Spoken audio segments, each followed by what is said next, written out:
Perfectamente. Sí. Entonces vamos a iniciar. Buenas noches. La Comisión Nacional de Bioética de la República Dominicana inicia hoy una serie de reflexiones bioéticas sobre la pandemia del COVID-19 a través de esta herramienta de seminarios web. La pandemia del COVID plantea serios dilemas éticos que no solo se circunscriben a los sistemas de salud, sino también a los sistemas de protección social de nuestros países.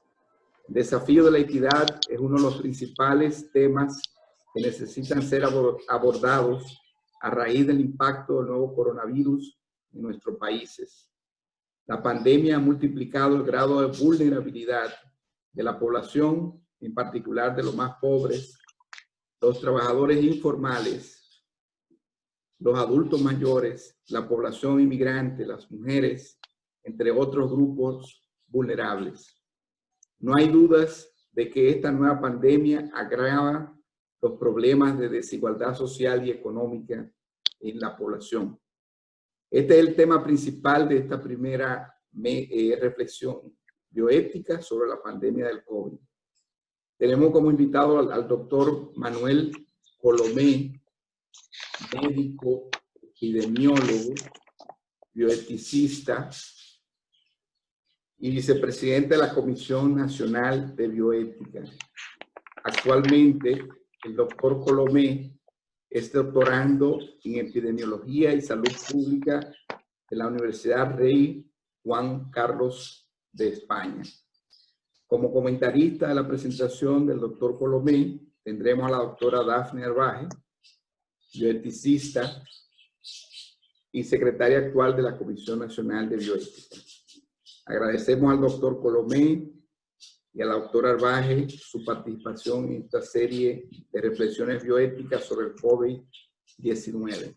Veo que el doctor Colomé se desconectó, ya está acá. Doctor Colomé, estábamos... Se cayó la conexión. Ah, ok. Le voy a pedir a los participantes, a los cuales le damos la bienvenida, que por favor pueden hacer sus preguntas en la parte de abajo de su pantalla, donde dice preguntas y respuestas. También la pueden hacer en el chat de esta aplicación.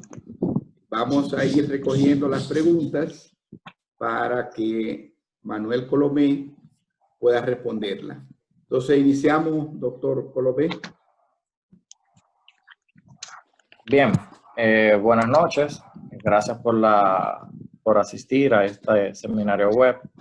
Esta noche les quiero compartir sobre este tema de las desigualdades sociales en el contexto del COVID-19 desde una perspectiva ética. Entonces, quisiera conversar un poco sobre el concepto de desigualdades. Las desigualdades sociales en salud son aquellas diferencias injustas que se observan en personas en función de su clase social, género, etnia, lo que se traduce en una peor salud para los menos favorecidos. Pero estas desigualdades no solamente abarcan la clase social, el género, la etnia, sino que también podemos tener desigualdades desde el punto de vista de la educación, de la zona de residencia, de preferencia sexual, entre otras cosas. Entonces, la COVID-19, tenemos acá el mapa de propagación global al día de hoy. Si observan, hay prácticamente 2 millones de casos confirmados y Manuel, aproximadamente 40 doctor, ¿sí? ¿Me escucha? Le voy a pedir que por favor suba Sí. su volumen o se acerque a la computadora. Que se está escuchando muy bajito. ¿Me escuchan mejor ahí? Sí. ¿Me escuchan mejor ahí? Sí. Sí, se oye. Bien. Entonces, pues le decía, pues presentaba este mapa donde tenemos que hay más de 2 millones de casos confirmados en todo el mundo y aproximadamente 140,000 muertes. La mayoría de las muertes por COVID-19 ocurren en personas que tienen una enfermedad de base, es decir, personas con comorbilidades como hipertensión arterial, diabetes, enfermedades cardíacas y enfermedades crónicas respiratorias, también conocidas como EPOC. Entiéndase por esto también lo asma, es uno de ellos. Entonces, en epidemiología se hablaba anteriormente de que había un paradigma de que las enfermedades infecciosas eran o son predominantes en países con ingresos bajos, países pobres, y que los países ricos pues tenían dolencias y enfermedades crónicas. Entonces, esto ha venido cambiando con el tiempo a medida que la globalización va aumentando y que los países también van aumentando su nivel de ingreso y de acceso a los servicios de salud. Y hoy en día se habla de lo que es la transición epidemiológica en sentido de que podemos tener personas que son ricos con enfermedades de la pobreza y viceversa. Lo cual genera alguna paradoja que una vez un profesor me preguntó que si la pobreza genera enfermedad o la enfermedad genera pobreza, y esto es un círculo vicioso, o sea, esto nunca terminaría. El impacto que tiene el COVID-19 en términos de las desigualdades, por lo que hemos visto, es el tema de que inició en China. Y entonces hubo un miedo, ¿verdad? Una xenofobia, o sea, sesgo, discriminación y odio hacia la comunidad asiática, en el sentido de que aquellas personas que tenían comercios en el contexto dominicano y también en otros países del mundo, personas que tenían comercios chinos que tenían, o asiáticos que tenían comercios, pues su producción se fue mermando debido a que la gente entonces le tenía miedo a asistir a un comercio pensando que le podían transmitir el coronavirus. La gente entonces, la comunidad, trató de tener trató un poco de sobrellevar esto, pero llegó a límites de que se hizo viral, como dicen hoy en día, y hay campañas que en ese momento se hicieron para reducir lo que era la discriminación a esos grupos.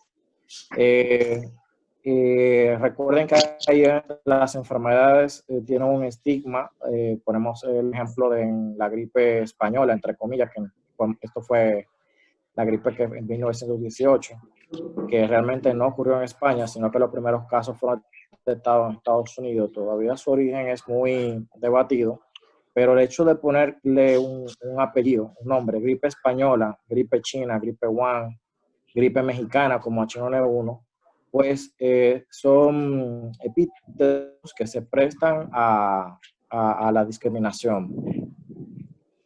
Tenemos también la brecha digital, pues el COVID nos ha obligado a nosotros a asumir escenarios digitales con la finalidad de elevar nuestro nivel educativo, nuestra productividad y sacar adelante el trabajo del día a día. Pero hay una brecha digital porque esto fue un cambio brusco, no hubo una planificación en sí. Te han dicho, bien, ahora las clases son por internet o el teletrabajo, pero ¿cuántas personas tienen acceso a internet 24/7? ¿Quiénes pueden pagar esas facturas? Aún así, teniendo una persona una conexión lenta, habría también ahí cierta dificultad o cierta limitación para que esa persona entonces pueda trabajar o tomar sus clases. Entonces, esto es lo de la brecha digital.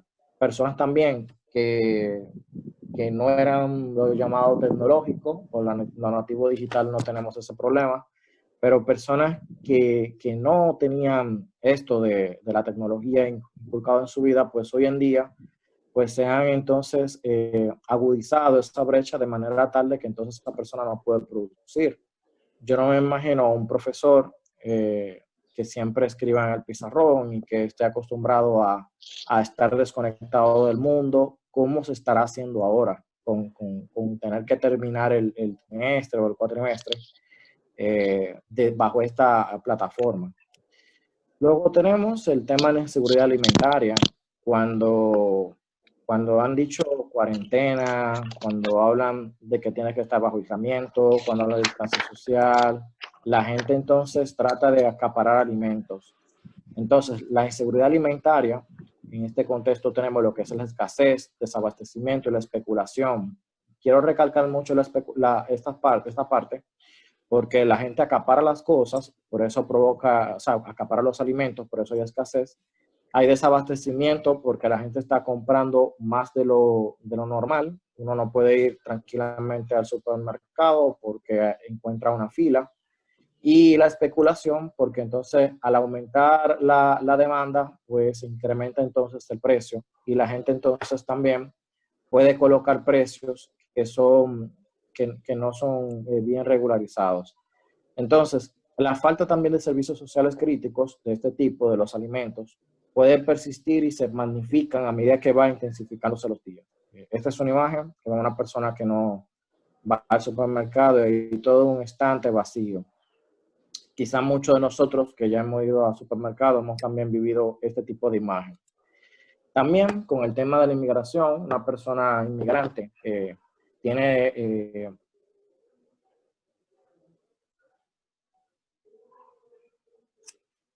Hello. Sí, Manuel. Se detuvo la transmisión, Manuel. Bueno, vamos a esperar. Se detuvo la transmisión. Vamos a esperar que el doctor Colomé retorne. Estamos en medio de la presentación del doctor Manuel Colomé sobre el impacto del COVID-19 en las desigualdades sociales y económicas de la población. El doctor Manuel Colomé es epidemiólogo y vicepresidente de la Comisión Nacional de Bioética. Vamos a esperar que el doctor Colomé, ¿me escucha? Doctor Colomé. Bien, tengo un problema. ¿Me escuchan? Sí, pero se detuvo la presentación. Sí, ya. Ahora se ve bien. No, Perfecto. no ha comenzado a compartir. Ahora sí, ahora sí. Bien, pues le comentaba de esto, de que las personas que tienen Póngala en formales bueno. no pueden no pueden darse el lujo. ¿Se ve bien ahí? Sí, sí. Sí, les decía que las personas que tienen empleos informales no pueden darse el lujo de no trabajar, porque entonces no tienen el sustento de su familia. Al ser un empleo informal, entonces ellos tienen que buscar de alguna manera su supervivencia. Eso los hace también más susceptibles. Los grupos marginados, voy a empezar a hablar de las personas que son privados de libertad. Estos son titulares de periódicos, lo que hemos visto. En diversas casos se amotinaron por temor a enfermar por coronavirus. Creo que vean el caso actual en República Dominicana, con lo que pasó con la Victoria, pero esto también ha pasado en Brasil. Por otra parte, los indigentes que no tienen homeless, ¿verdad? No tienen donde dormir, los ancianos, porque dependen de personas generalmente para sus necesidades sociales, tienen un riesgo social importante porque son personas que pueden vivir en hacinamiento, en insalubridad, con una incapacidad para poder cumplir realmente el distanciamiento social. Las víctimas de abuso, que son de las grandes olvidadas en este tema, porque una mujer o un hombre que es víctima de abuso, de violencia doméstica, al estar entonces en cuarentena y tener que convivir con su agresor, no tiene escapatoria, de manera que aumenta el riesgo porque está más tiempo en la casa y aumenta un estrés y una tensión financiera. Tensión financiera por el hecho de que hay pareja o hombres, mujeres que pueden victimizar a su pareja por el tema de que yo soy el proveedor de la casa y que a mí yo soy el que te mantiene, entonces tú tienes que hacer lo que yo diga, si no, no tienes dinero, no tienes comida. Entonces, eso nos llama mucho la atención. También con la comunidad LGBTQ está en riesgo de sufrir. Ya por hecho es un grupo vulnerable que favorece la discriminación por el tema de la preferencia sexual, identidad de género, pero también hay muchas barreras de ellos económicamente, pueden ser más vulnerables que el resto. La pobreza, las personas que tienen menos ingresos, menos recursos financieros, se pueden afectar de manera desproporcionada porque ellos van a tratar de buscar atención médica, pero debido al cierre de las escuelas, o sea, debido a esto, podemos tener problemas con la reducción de los servicios básicos. Y cuando un niño no va a la escuela, a la larga será pobre. Cuando un niño no tiene una buena salud, a lo largo del tiempo será pobre. Según Oxfam, una ONG internacional, estima que el COVID-19 podía provocar 500 millones de personas pobres. Las consecuencias económicas de esta pandemia se van a ver ya quizá a mediano o largo plazo por el hecho de que muy bien el país ahora mismo ha asumido una carga económica importante para darle ayudas económicas a los menos favorecidos. Pero entonces, luego de este periodo de post-pandemia, probablemente tengamos varias reformas fiscales que con la finalidad de tratar de salvar un poco la economía. Por eso algunos países han tratado de jugar con esto, con el tema de la danza y el martillo. Es decir, de no colocar medidas de distanciamiento social tan restrictivas para que la economía pueda mantenerse a la par. Otros países han tratado solamente de colocarle cuarentena solo a los ancianos. O a las personas vulnerables. El tema del agua, la OMS te dice lávate las manos, pero entonces hay personas que no tienen agua potable en su casa. Millones en América Latina tienen este problema, no disponen ya del acueducto o del agua potable. Según la UNICEF, la OMS, casi 37 millones de personas, el Banco Mundial también, tienen esta falta de acceso a agua potable. En América Latina, y tenemos entonces un tema de que hablamos de agua segura y que solamente el 37% tiene acceso a este recurso. Entonces, aún tú queriendo lavarte las manos, no hay garantía de que te la puedas lavar porque no tienes el agua. Está el tema del empleo. Entonces tenemos el empleo informal, como les había comentado, pero muchas personas también que son trabajadores formales, que son empresarios o emprendedores, han tenido que suspender sus empleados o perder o dejar el trabajo para no verse perjudicado económicamente. Una persona que tenga su propia empresa, entonces que tenga que pagar a los empleados 2 meses, son de las cosas, ¿verdad?, que al final va a abundar más en esto de la desigualdad. La Organización Internacional del Trabajo estima que 195 millones de empleos se van a perder en solamente 3 meses debido a la pandemia. Esto a la izquierda tiene una pequeña imagen sobre las medidas de confinamiento que se han utilizado en la mayoría de los países y cómo ha sido el tipo de confinamiento, ¿verdad? Si es un confinamiento total, totalizado. Hay varios países que, por ejemplo, México y Estados Unidos están jugando al tema de medidas que pueden ser un poco laxas, en no tener una cuarentena total, con la finalidad, como les decía, de salvar la economía, porque la gente puede entender que salvar la economía es pensar en el tema del dinero, pero la economía mueve la educación, mueve la salud, mueve los empleos, mueve la seguridad alimentaria, la seguridad humana, mueve todo eso.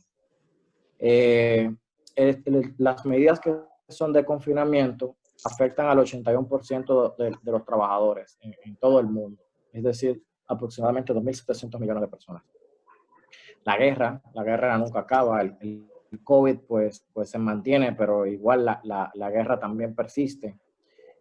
Quizá es paradójico porque mucha gente puede creer que el COVID va a hacer que la guerra se detenga y todo lo contrario. Estos son titulares de hace una semana, que en Irak todavía es una guerra que nunca acaba. Ahora Estados Unidos e Irak todavía tienen problemas.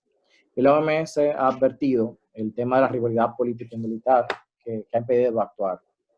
Entonces, cuando hay una guerra, se cortan las cadenas de suministro de vacunas, se corta también el acceso a los servicios de salud, y al existir esas barreras,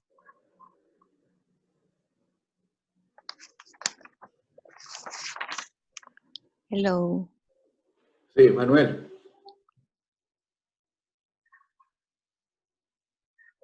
Manuel, parece que la conexión del expositor, doctor Colomé, no es muy buena y se volvió a desconectar.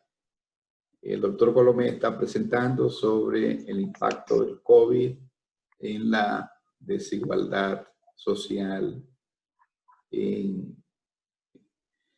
en el país, en la región, y estamos esperando que se vuelva a reconectar el doctor Colomé.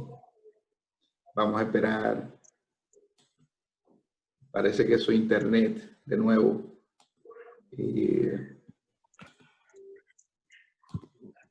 bien, disculpen, ¿se ve bien ahí de nuevo? Él es el internet que tiene problemas. Sí. Bueno, Bien, sí, entonces, pues bien, le comentaba de tener un rescate financiero que permita tener 5 acciones básicas. Lo primero es destinar recursos para la inversión en prevención. Otro es que los países más pobres puedan tener personal de salud necesario, remunerado y protegido. También garantizar el acceso gratuito a la asistencia sanitaria. Pongo el caso de Estados Unidos, donde también te cobran la asistencia médica. Entonces, cuando tú tienes vives en un país donde la asistencia médica no es gratuita, eso entonces puede provocar que los casos se detecten menos. Es decir, que la gente no va a ir al centro de salud para evitar una factura. Lo otro es una red única de servicios de salud. Aquí en el país se habla de la red pública, pero lo ideal es que sea una red única, es decir, que haya una inversión público-privada, donde la gente no tenga que estar dando vueltas para buscar una atención, sino que pueda ir a cualquier centro de salud que desee y tendrá el mismo trato. Bien, no importa si sea público o privado, que haya esa garantía.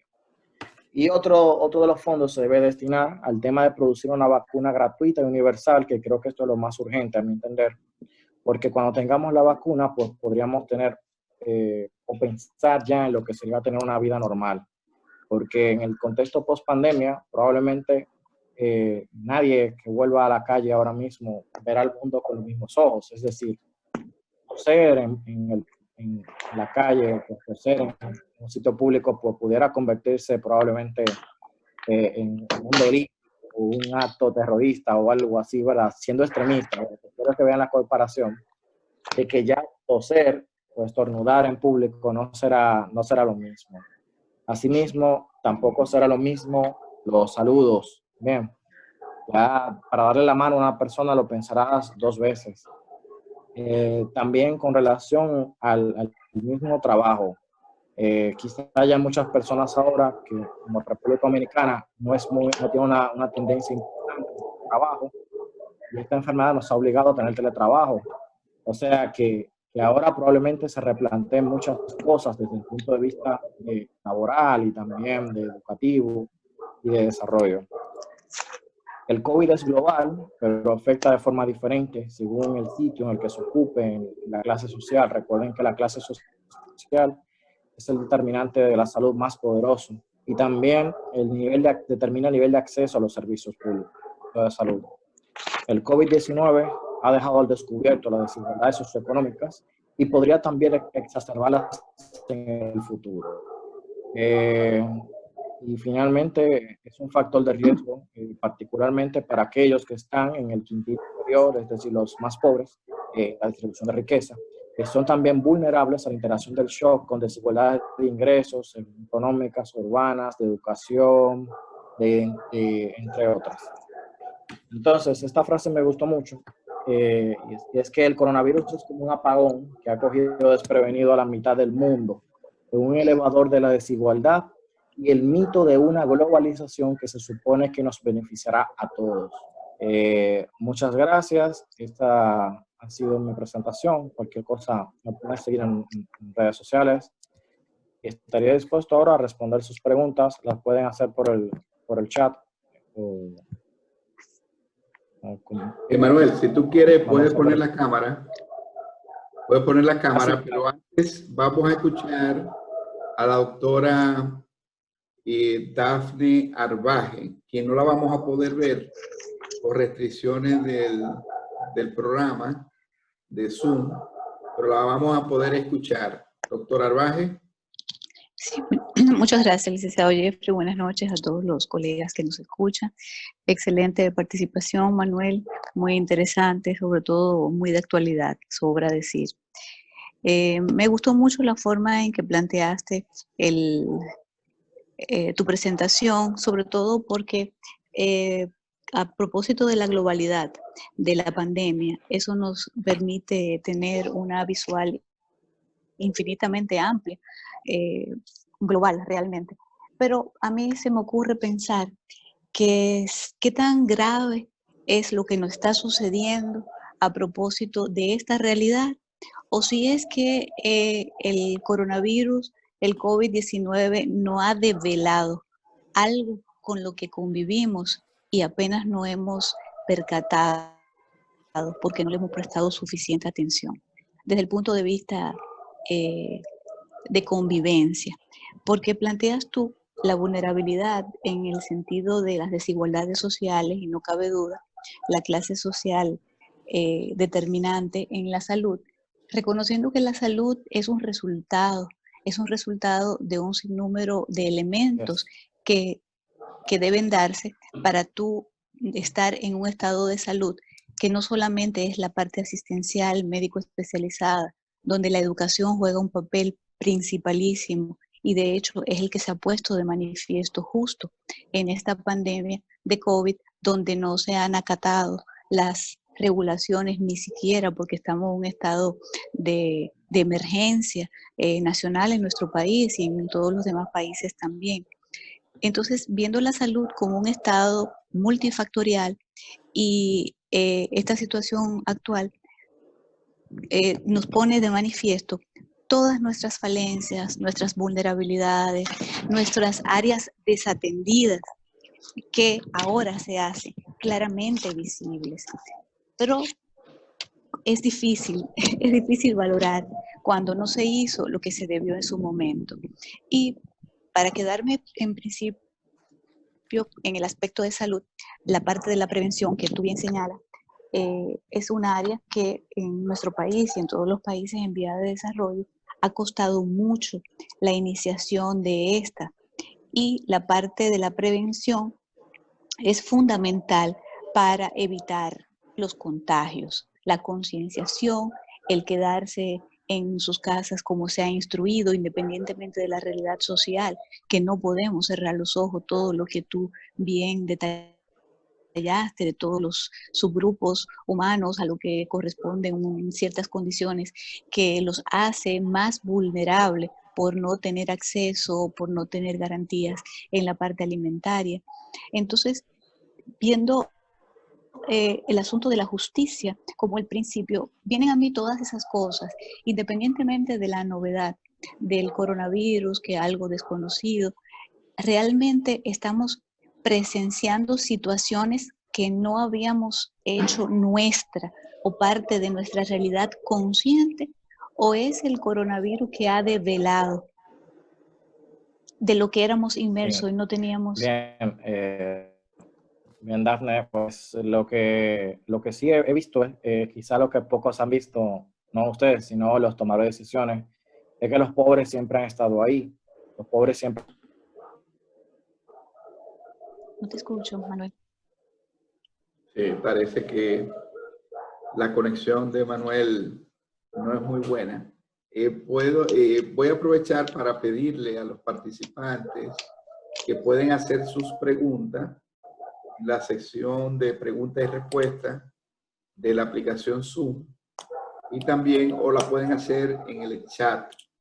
Ya hay varias preguntas que se han realizado por acá y que le vamos, cuando Manuel vuelva y se conecte, vamos a...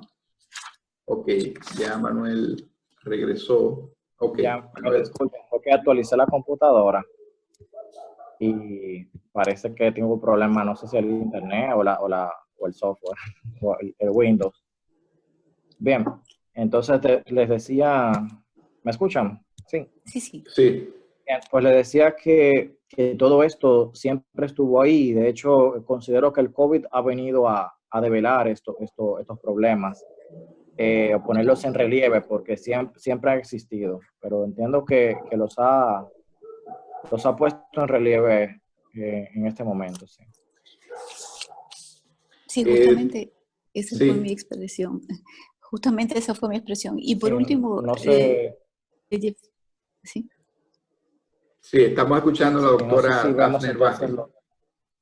Para Sí, que me llamó complete su sí, comentario, Manuel. sí, ya mismo. sí, También me llamó la atención el parangón que estableces con las medidas Marshall, porque si bien es cierto que son perfectamente aplicables y es un buen símil, no es menos cierto que en mi modo de ver no son comparables las situaciones reales, porque desde el punto de vista de la recuperación económica, quizás, desde el punto de vista del bienestar social, porque esto fue un proyecto, una situación posguerra, que no es la realidad actual. Bueno, así guerra es. con militar. Entonces, la recuperación económica fue, digamos, la motivación real de todos estos planes. Cuando no estamos en un estado de guerra, no estamos en un posguerra, se supone que las condiciones, debiéramos tener otras condiciones, sobre todo desde el punto de vista de las garantías sociales y los derechos fundamentales, que de una u otra forma repercutirían positivamente en el estado de bienestar, en el estado de salud. Y si bien es cierto, eso no haría diferencia de la afección, no es menos cierto que la respuesta del individuo afectado por el COVID, en este caso, no sería nunca igual cuando se tuvieran derechos garantizados, acceso a calidad de la atención oportunamente. Y para hacerlo sencillo, si tuviéramos un sistema con de una prevención bien robusta y una clase social educada. Entonces, lamentablemente son realidades que toman años, décadas en comenzar a revertirse, pero un virus con todo y que tenga corona nos ha quitado el velo de los ojos para enrostrarnos claramente con lo que vivimos y parece que cerramos los ojos muchas veces. Así es. Tenemos varias preguntas, doctor Colomé, la voy a ir leyendo. Usted la puede ver también en el lado Sí, del las chat. estoy viendo. Dice, voy a leerla. En la actualidad, todos tenemos acceso a las redes y subimos todas las informaciones reales o ficticias. Siendo así, pienso que se crea mucha incertidumbre en la población. ¿Cuál es su opinión al respecto? Sí, Doctor Francisco. las noticias falsas son parte de lo que llaman hoy en día lo que es la posverdad. Hoy en día cualquier persona puede crear un rumor, una noticia falsa, difundirla y no existe la cultura de verificar la fuente. Entonces, eso ha generado caos. Yo recuerdo un caso más reciente que fue el tema de un centro comercial que por una nota de voz de WhatsApp dijeron que iban a regalar la tarjeta solidaridad por ahí. Y mucha gente fue entonces a hacer la fila allá. Y probablemente 7 días después quizá los casos hayan aumentado. Probablemente ese fue un factor que influyó en ese aglomeramiento de personas. Pero sí, hoy en día tenemos acceso a redes, a internet, pero no tenemos el mismo nivel. Bien, o sea, hay personas que tienen también planes prepagados, pero sí tenemos acceso. O sea, todos estamos conectados. Hay gente que tiene 2, 3, hasta 4 teléfonos inteligentes. Pero sí, las noticias falsas hacen mucho daño. Sí, para explicarle si hay algunos participantes de otros países, la tarjeta Solidaridad son las transferencias condicionadas que aquí le llamamos solidaridad. ¿Está de acuerdo con relación a exceder los fondos de pensiones como una medida de paliar el sustento momentáneo de las personas que han sido suspendidas o a cambio que la administradora de fondos de pensiones distribuya de manera compensatoria de sus beneficios obtenidos en los últimos 16 años de operatividad del sistema? Esa pregunta la hace Rafael Manuel Lama. Bien. Hay otra pregunta. ¿Cuáles ¿Cuál es su opinión con relación al manejo epidemiológico que la República Dominicana le está dando a la situación del COVID-19? Bien, podemos responder la de la AFP. Yo entiendo que el sistema se puede mejorar, lo de los fondos de pensiones. Siempre es una preocupación esto, porque mucha gente empieza a trabajar, muchos jóvenes, pero no piensa entonces en cómo va a ser su retiro, sino que viven en el día a día. Yo pienso mucho en cómo será mi retiro, pero sí me llama la atención esto de que existen administradores de esos fondos, la AFP, que tienen ganancias muy altas, exorbitantes. Entonces, yo entiendo que lo que se puede hacer sería una reformulación o redirigir, ¿verdad? Redistribuir, perdón, esos fondos, esas ganancias excesivas que ellos tienen por administrar algo que es mío, que es mi fondo de pensión. Yo entiendo que eso se debería hacer, que las AFP pues traten de reducir su margen de ganancia. Al final, los dueños de la AFP son los dueños de banco, o sea, y los dueños de ARS también son los dueños de banco, o sea que el dinero se queda, ellos siempre saldrían ganando de alguna manera. Bueno, hay experiencia. Además, en Perú, ¿sí? Por ejemplo, hubo una decisión de que todos aquellos Sí. que no cotizaron los últimos 6 meses iban a tener una devolución de una parte de sus fondos para cubrir en esta situación de crisis. Yo lo veo bien, pero no lo pienso de inmediato. O sea, no me gustaría tomarlo de inmediato por el hecho de que será una medida a corto plazo. Pero si hacemos una redistribución de las ganancias de la AFP, pues sería una medida a largo plazo. Porque el COVID lo tenemos ahora y se va a quedar para siempre. Pero hoy es COVID, pero mañana puede ser otra cosa. Según ley, antes de ayer descubrieron 2 cepas más de COVID, es decir, que tenemos una A, una B y una C. Y también, o sea, de SARS-CoV-2, que es el nombre del virus. Y tenemos 3 cepas, A, B y C. Y aparte de eso, también leí que descubrieron 8 nuevos coronavirus en murciélagos. O sea que vamos a tener este problema para rato.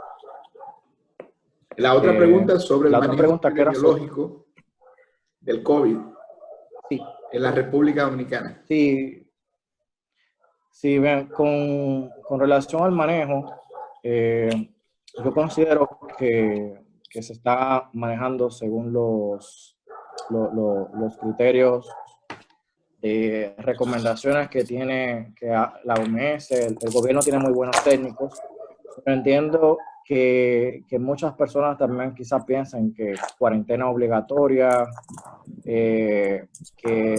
o sea, cuando hablan cuarentena obligatoria, pero es muy fácil decirlo, pero díselo al frutero que si no vende 5 guineos, no tiene entonces con qué comer hoy. Y aún así, poniendo cuarentena obligatoria, yo vi el domingo pasado que tuve que salir a la clínica, me di cuenta entonces que vi personas en la calle tomando alcohol, sentada en el patio de su casa, al frente de su casa, haciendo ejercicio. Hoy me tocó salir al hospital y yo pude ver entonces que hay personas que estaban prácticamente en tapón en la calle, o sea, como que la gente no lo respeta. Y es un tema de educación. O sea, que bien, el gobierno puede poner 10,000 medidas, pero si la gente no la acata por un tema de educación, otros pueden decir, no, vamos a poner militares. Pero es que en un mundo ideal no debería haber militar en cada esquina para que la gente cumpla la ley. Es que tiene que haber una muestra de civismo. Pero ahí está el tema entonces de la educación. Hay A una ver, otra pregunta, pregunta. hay Sí, una pregunta importante, interesante de Luz Caridad Pantaleón. A nivel de los servicios de salud, con la situación del COVID, es que se está descuidando la continuidad de la atención y seguimiento a los pacientes crónicos. ¿Cuáles serían las posibilidades de mejorar esta desigualdad en el contexto de la bien. epidemia y de la situación actual? Sí, es una muy buena pregunta, al igual que las otras. Yo lo que hubiese Hello. recomendado sería crear hospitales designados para COVID, Se o está interrumpiendo la específicamente. comunicación, Jeffrey. De tener hospitales designados específicamente para COVID, o tener hospitales designados, por ejemplo, para los pacientes crónicos, que puedan acceder directamente a ese servicio y que se le pueda garantizar todo ahí. Ahora mismo hay todas las cirugías electivas están suspendidas, pero entonces cuántas de esas personas que necesitan una cirugía probablemente puedan perder un poco de su salud o años de su vida por no sacarse un tumor o algo así, bien, o sea, que es un tema también de riesgo que la gente asume. Pero sí entiendo que si se puede redistribuir los servicios de salud de manera de que se garantice los servicios en un centro especializado para cáncer, por ejemplo, pues, y que los pacientes con cáncer, por ejemplo, aquí hay 3 hospitales oncológicos en la misma acera, en la Corrientes Cedrón. Si se toma uno de ellos para pacientes oncológicos con COVID, pues yo tengo entonces los otros 2 para poder manejarme con los pacientes con cáncer. El miedo del COVID es que sobrepase la capacidad de respuesta a los servicios de salud y al final termine en un colapso. Porque entonces, ¿cuántas muertes indirectas por el COVID podemos tener cuando tenemos un paciente en ventilación mecánica? Entonces, un paciente que tiene un ACV, que tiene depresión respiratoria, que necesita la intubación, no puede tener acceso a la ventilación porque la tiene un paciente con COVID. Entonces, ahí también el COVID provoca muertes indirectas si no se redistribuyen los servicios de salud. Tenemos Bien, otra pregunta. he visto otra pregunta del doctor William Cuello también, Sí, que sí, la que él puede. habla la pregunta es, ¿consideran ustedes que es un buen momento para que en definitiva nuestro país considere la red única de servicios público-privados, sabiendo que la información es el arma fundamental para abordar a las personas? Yo entiendo que sí, Está es un bien. muy buen momento, es una lección aprendida, es una lección que espero que la aprendamos. Sí, miren cómo el sector público y privado están trabajando juntos y creo que este es un buen inicio para que se pueda dejar esa práctica, porque en la medida de que se puedan incorporar más centros de salud al sistema, ¿verdad? Y se conforma una verdadera red con una cobertura completa, pues la salud de la gente va a mejorar. No recuerdo si fue en Dajabón o Montecristi, que yo vi que solamente tenían 2 ventiladores y de esos 2 creo que eran privados. O sea, no recuerdo bien, pero sí sé que los 2 eran públicos, los 2 eran privados, pero al final de todo hay desigualdad también con eso. Pero sí debería asumirse una red única de servicios de salud que incluya lo público y lo privado. Desde el punto de vista epidemiológico, ¿usted cree que volver a la normalidad, abrazar, demostración afectuosa de cariño, sería difícil de volver a realizar? ¿Y qué plazo usted le da para realizar nuestras actividades sin restricciones?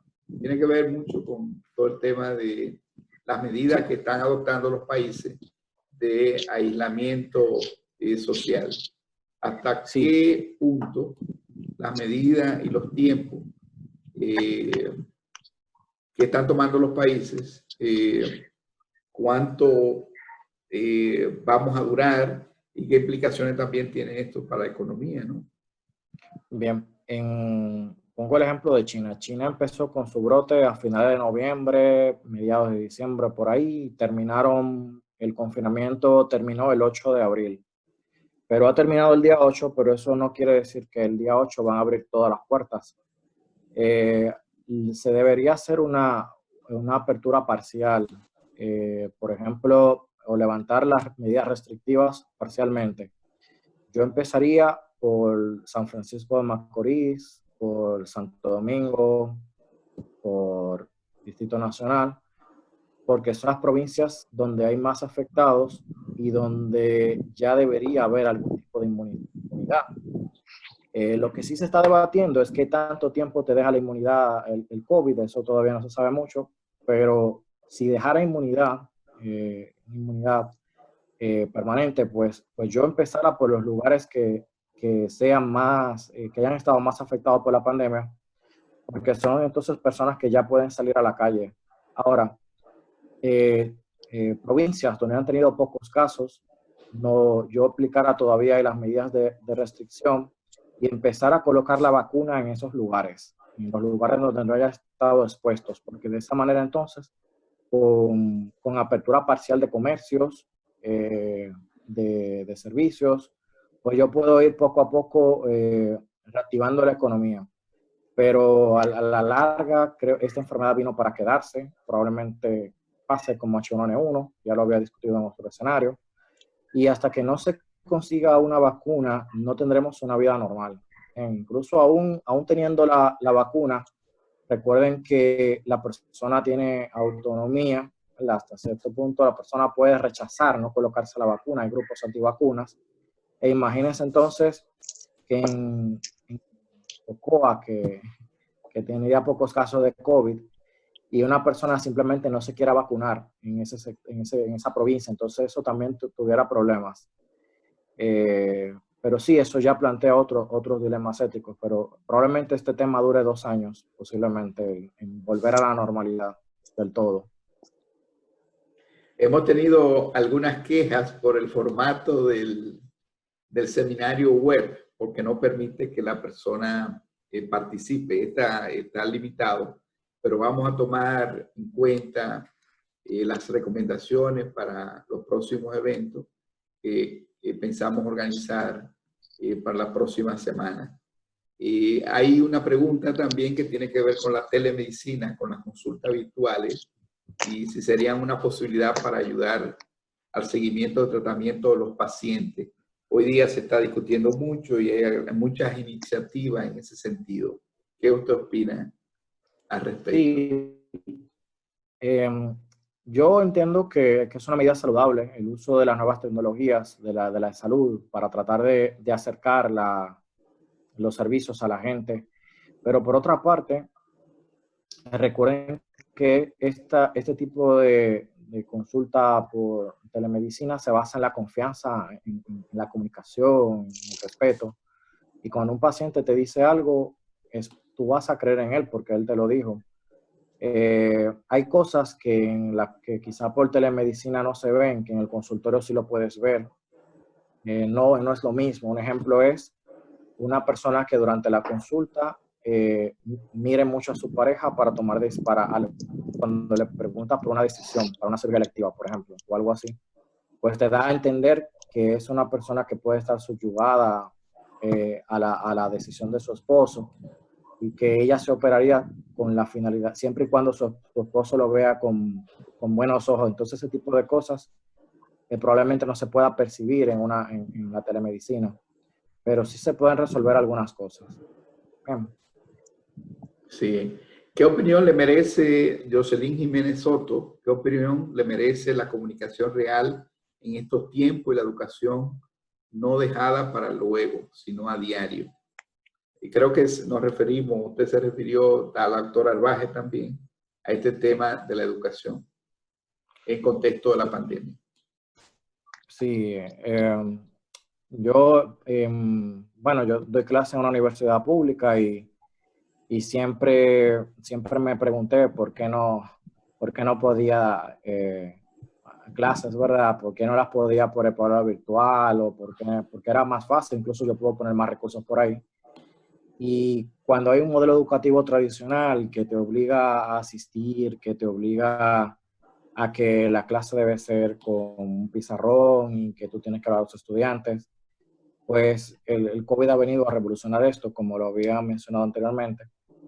Y entiendo que este tipo de medidas, ¿verdad?, de alternativas para la educación, se pueden sostener en el tiempo y quizá esto haya abierto los ojos tanto a empresas como a instituciones de educación sobre cómo poder sobrellevar este tema de la virtualidad. De hecho, mi hijo está en nido y le dan clases virtuales y él cambia mucho del cielo a la tierra cuando está en sus clases. Pero sí, eso entiendo que se puede, es una muy buena alternativa y va a reinventar mucho la educación y los trabajos. Hay algunas preguntas relacionadas a los tratamientos médicos y uno de los temas éticos planteados es el hecho de que no hay suficientes estudios que demuestren la efectividad de algunos de los tratamientos. Sí, sí.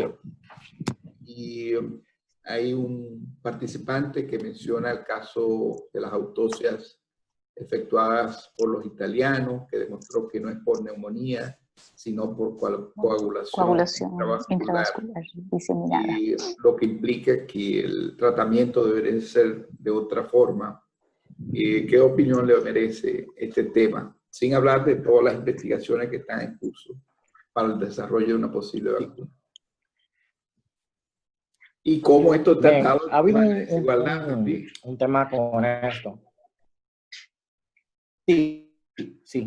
Bien, los tratamientos experimentales son tratamientos experimentales, no están probados y su uso tiene que ser con mucha cautela. El COVID no tiene todavía un tratamiento específico y yo entiendo que una persona tiene el derecho de rechazar una terapia independientemente de, digámoslo así, de la buena intención o la buena fe que tenga un estado. Por ejemplo, he visto que se indica la cloroquina con acitromicina, pero ¿y si yo no lo quiero? Porque no quisiera que me traten con una terapia que todavía no hay una eficacia demostrada. De hecho, ese tipo de medicamentos mal administrados puede provocar muerte, problemas del corazón. Incluso otros tratamientos como efavirenz, nevirapir, que son antirretrovirales, que son utilizados en Europa básicamente,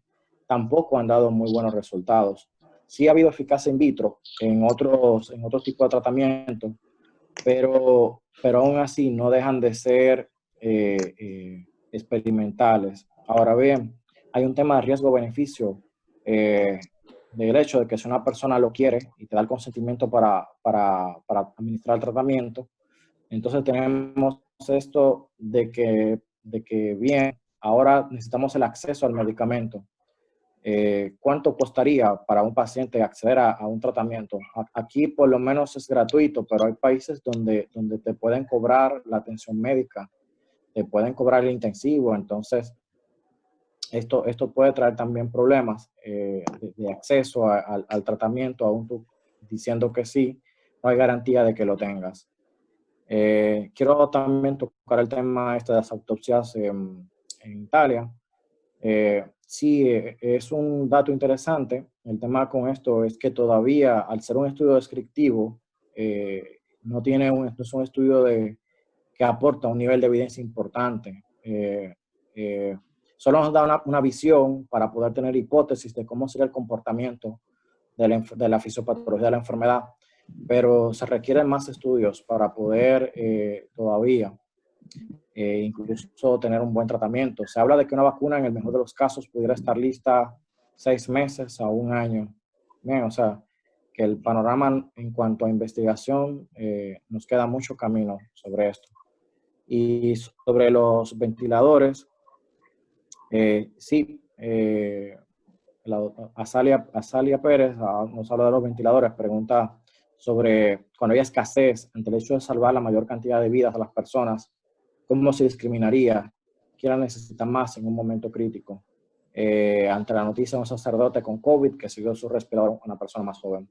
Sé que en México pude leer un protocolo que ellos tienen donde ellos priorizan al personal de salud para colocarle el ventilador por el hecho de que el personal de salud puede recuperarse fácilmente y tiene un valor incuantificable para la respuesta pandémica. Pongo otro escenario que fue el del ébola. El tratamiento del ébola, el primer paciente que se curó en el mundo fue un médico norteamericano y el tratamiento experimental se aplicó en él porque era médico. Sí hay otros criterios, como una persona que tenga comorbilidades, ahí aplica entonces el tema ya de ver la persona desde el punto de vista de la utilidad que le da a la sociedad. Son de las cosas que se están debatiendo mucho públicamente en los países. Pero la Bueno, realidad es esta, que no hay ventiladores suficientes. bueno, y parte de las medidas de aislamiento social lo que buscan es que posponer la demanda de ventiladores al mismo tiempo, lo que le da oportunidad a los países a Sí, prepararse también. Evidentemente que hay un tema de correcto. disponibilidad de ventiladores en los diferentes mercados, el tema financiero también, pero lo que se busca es eso y está atado también a la pregunta del doctor Cuello sobre cómo unificar, tener una sola red única, donde el acceso sea igual tanto para los servicios de ventiladores en el sector privado como en el sector público. Hay una Así es. pregunta relacionada a la atención primaria en este contexto. ¿Cuál sería el rol de la atención primaria? Sí. Sí. Bien, yo discutía con un colega eso esta mañana, y es que la atención primaria nos pudo haber ayudado más en ese sentido para manejar la respuesta en el país. Por ejemplo, si la atención primaria estuviese fortalecida totalmente y funcionando a plena capacidad, pues las personas que tienen signos y síntomas leves de COVID no tendrían que viajar al hospital para hacerse una prueba o una prueba rápida, la pueden tener en atención primaria y que esa atención primaria que lo maneje y lo derive entonces al hospital cuando tenga alguna dificultad respiratoria, ¿verdad? Si amerita un ventilador o algo así.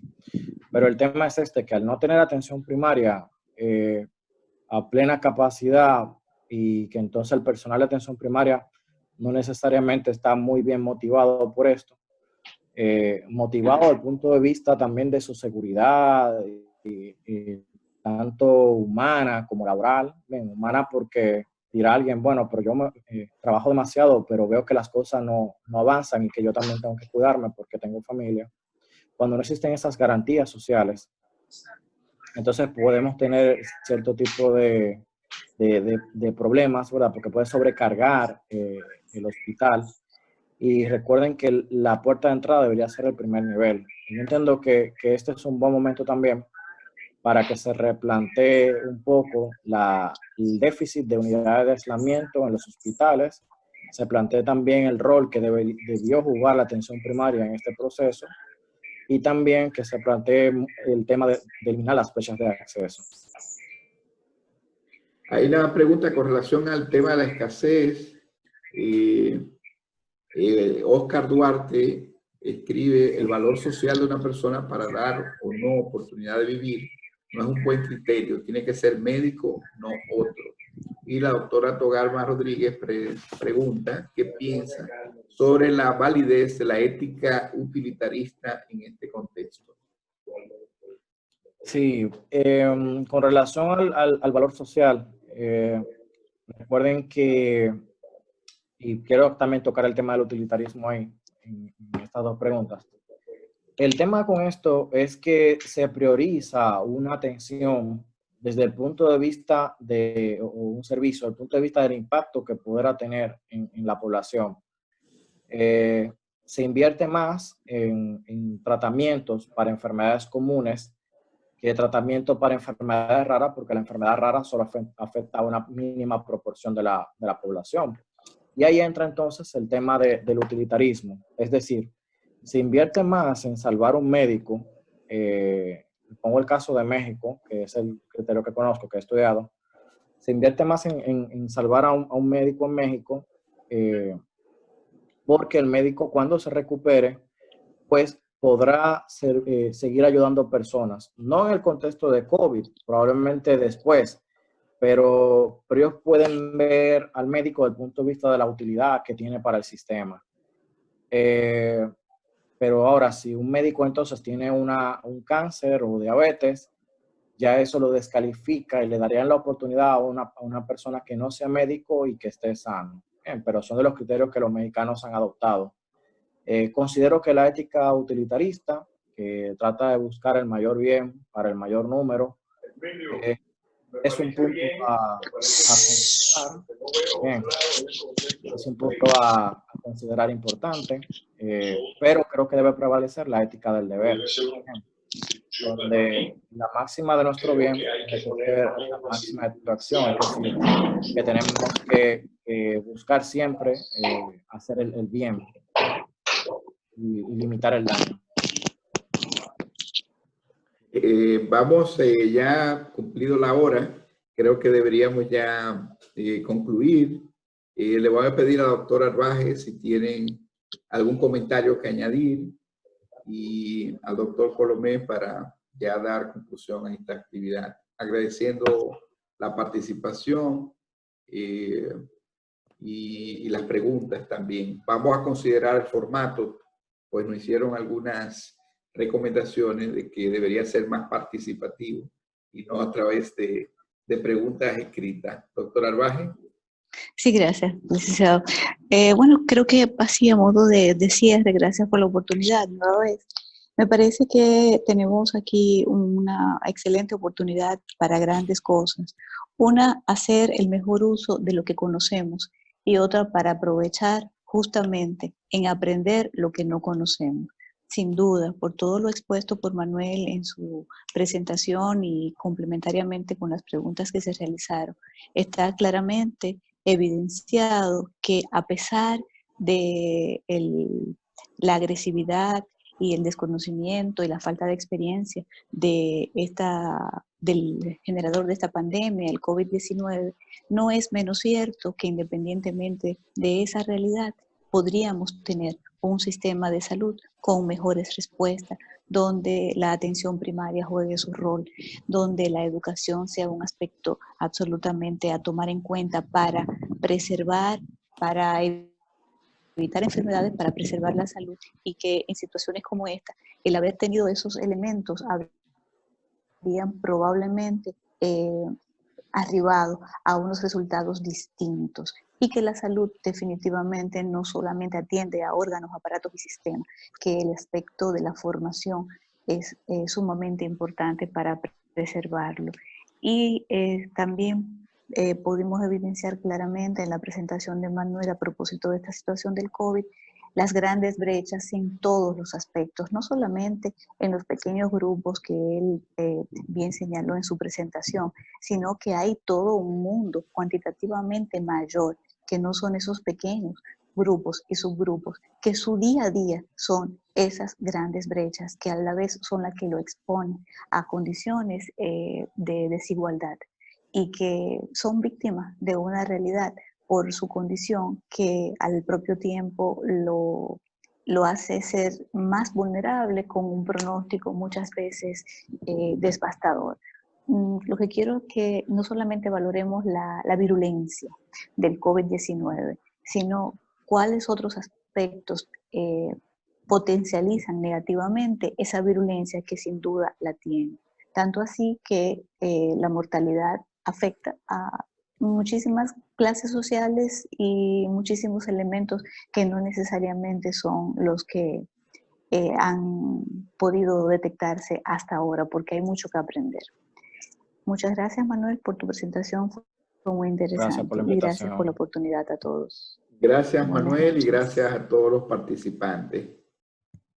Le estaremos invitando para una próxima actividad en estos seminarios web permanentes y vamos a tomar la palabra para que sean más participativos. Gracias y buenas noches. Buenas noches.